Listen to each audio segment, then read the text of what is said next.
I was always so busy that all I know is that, we transported, we handed it over in Spain or in New York or in Houston, and then they took it and they ran with it. I really did not think about. Okay. So something. And how quickly, because some of these guys like the agent I from had the best agents. Yeah, you're like friends with them No, today. I fell in good hands. That's very important too. You can fall into the hands of some real idiots.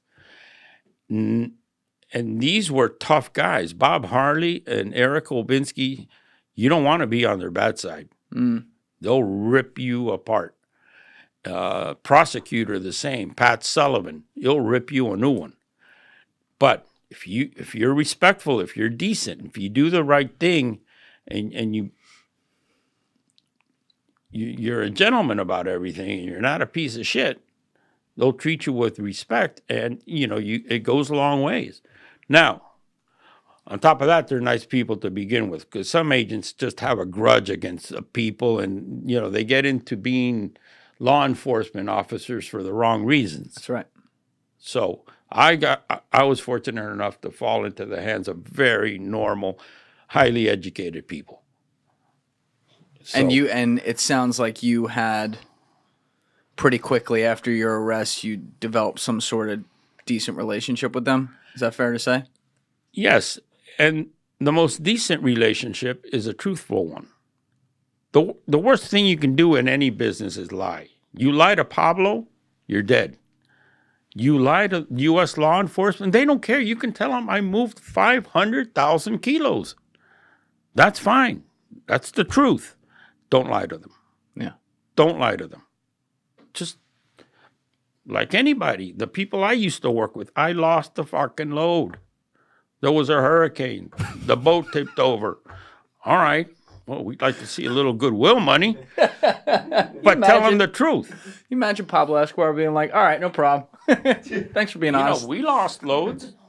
We lost loads. A little piece. I mean, I would not advise anybody to get into this business, but if you do, and if you lose a load, it's always good to come up with some good faith money. Goodwill goes a long ways. We don't condone cartel around here. Don't go do it. But always offer to help lighten the load. I know you've been hurt. I've been hurt. Here's a little something to ease the pain, and then maybe they'll give you more credit. Did you worry about where the product could be going and what it could be used for? Meaning, like I mentioned 20 minutes ago or whatever it was, the whole Hezbollah thing where they're using used cars and cocaine to basically fund like terror operations. Did you ever worry about some of the clientele on the other end using the product to then get to surreptitious groups did I say that correctly? Groups that are going to use it for the wrong reasons? Yeah, the real unfriendlies. No. Maybe because I was so occupied as to what I was doing. I was always busy. I was always busy planning the next one, executing the one I was on.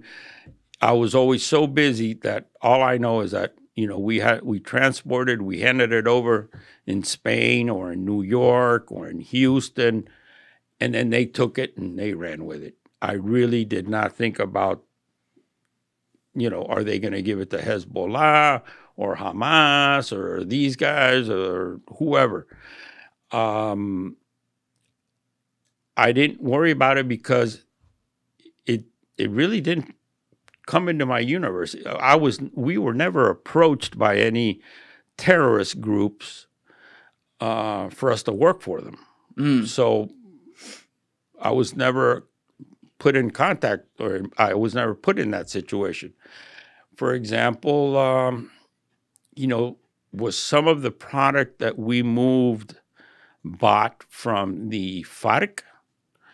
I know that some of it was, okay, because I know that all these cartels end up buying some product from FARC because the biggest supplier of cocaine is FARC.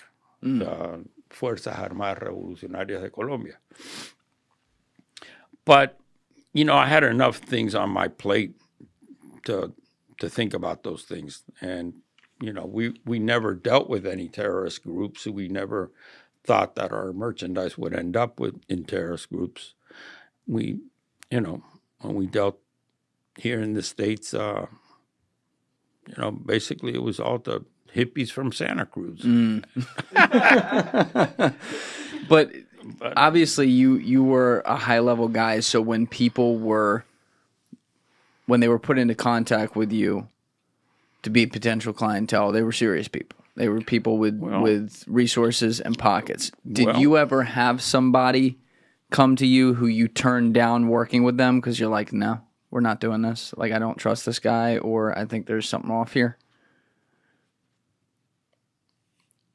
No, not really, because most of our stuff was already structured. And, for example, when we started working in Europe, yes, we did meet some Russians that were friends of the Greeks, and they'd come down to Greece, and, they'd come down in their private planes with their ladies and everybody in mink coats and big diamond. I mean, these guys were ostentatious to the max. Oh, yeah. So they were Russians. Who am I to judge? And the Greeks, the Italians, Americans. No, we had a very structured situation where we didn't really go out recruiting new clients. We were pretty structured, and we were very busy as to what we were already doing. So never did we have a situation where, because we turned somebody down or we didn't want to work with them, a war broke out or anything. Right. This is all pretty structured, and well thought out. You had mentioned in Operation Journey when you went down simultaneously around the world, a lot of people you were associated with went down. But like for your coffee and macadamia business of people who were there allegedly doing that, but were really helping you run this business, like some of your go-to guys in the logistics end of it, did they go down too, or did some of them kind of get away? Some of them didn't. Some of them, nothing happened. And they just left the business? Yeah. Wow. They left the business. Maybe one or two continued, but I've been out of touch. So you don't talk with them at all? No. Very, very far removed from that. Thank you for watching the video, guys. If you haven't already subscribed, please smash that subscribe button and check out this clip's full podcast episode by clicking here or in the description below.